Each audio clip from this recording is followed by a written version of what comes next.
সুপ্রভাত। সকাল এখন 6:30।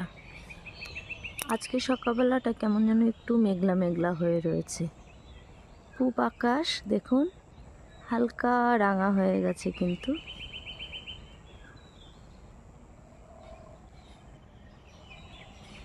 গ্রামের শান্ত সকালের অনেক অনেক শুভেচ্ছা। আমার এই আম গাছটায় কি পরিমাণে মুকুল ধরেছে।